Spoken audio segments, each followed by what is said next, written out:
माँ, देख लिया भाभी को, फिर घर पर ही खाना बना लिया। ये भी नहीं सोचा ननद कौन सा रोज रोज आती है, तो आज खाना किसी होटल में ही खा लेते। त्योहार कौन सा रोज रोज आता है। लेकिन इन्हें तो मेरे आने की खुशी ही नहीं होती। श्रद्धा रक्षाबंधन पर मायके आई थी, तो राखी बांधने के बाद खाने का समय होने पर घर का बना खाना देखकर बड़बड़ाने लगी। तो क्या हुआ बेटी, घर का खाना तो कितना अच्छा होता है। सिया सुबह से लगी हुई थी, कितना कुछ बनाया है उसने तेरे लिए, और सब चीजें तेरी पसंद की बनी है। दही भल्ले, दाल मखनी, शाही पनीर और सफेद रसगुल्ले। मैंने तो कहा भी था कि इतना सब मत बना, तू थक जाएगी। तो उसने यही कहा कि कौन सा दीदी रोज रोज आती हैं, तो उनके लिए इतना तो मैं कर ही सकती हूँ। सुनीता जी ने बेटी को समझाया। आपको कुछ नहीं पता माँ, अब मुझे भी भाभी के साथ रसोई में काम करना पड़ेगा। श्रद्धा ने मुंह बनाया। तो क्या हुआ श्रद्धा, ये घर तुम्हारा भी तो है। भाभी के साथ रसोई में थोड़ी मदद कर लोगी तो क्या बिगड़ जाएगा।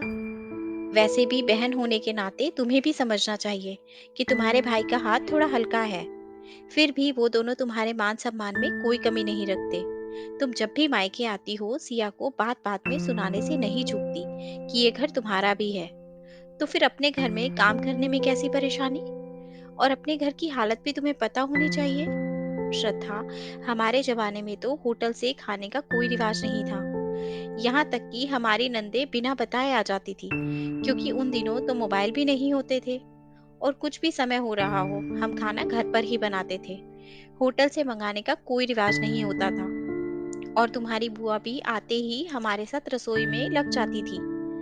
सब मिलकर हंसी मजाक करते, त्योहार मनाते और खाना खा पीकर मस्ती करते थे। हमारी नंदों ने तो हमें इस तरह से नखरे कभी नहीं दिखाए। यहाँ तक कि कभी कभी तो घर में सब्जी भी नहीं होती थी, तो उस समय जो भी होता था वही बन जाता था, और सब प्रेम से खाते थे। बेटा, घर अपना मानने से अपना होता है, केवल कहने से नहीं। ये घर जितना तुम्हारे भाई का है उतना तुम्हारा भी है। लेकिन उसके लिए तुम्हें भी अपने भाई भाभी के सम्मान को समझना होगा। तभी सिया श्रद्धा और सुनीता को खाने के लिए बुलाने आ गई। भाभी का मुस्कुराता हुआ चेहरा देखकर श्रद्धा के मन से सारा मैल निकल गया। भाभी, पहले माँ पापा भैया और बच्चों को खिला देते हैं, फिर हम दोनों एक साथ मिलकर खाएंगे। बहुत दिन हो गए आपके साथ खाना खाए हुए, कहकर श्रद्धा सिया को खींचते हुए ले गई। सिया अभी तक सोच ही रही थी, आज ननंद रानी को क्या हुआ है।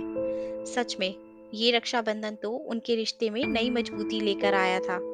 इस रक्षाबंधन उसे इतना खूबसूरत सरप्राइज मिलेगा, उसने ये तो सोचा भी नहीं था। सिया की आंखें नम हो गई थी। उसने सुनीता जी की तरफ देखा, तो उन्होंने मुस्कुराकर सिर हिला दिया। दोस्तों, आशा करती हूँ आपको ये कहानी अच्छी लगी होगी और जरूर कुछ नया सीखने को मिला होगा। आपका एक लाइक, शेयर और सब्सक्राइब हमें ऐसी ही और वीडियोस बनाने के लिए मोटिवेट करता है। इसलिए अगर अभी तक आपने हमारा चैनल सब्सक्राइब नहीं किया, तो प्लीज़ आप हमारे चैनल को सब्सक्राइब करें। आपसे कल फिर मुलाकात होगी एक नई कहानी के साथ। धन्यवाद।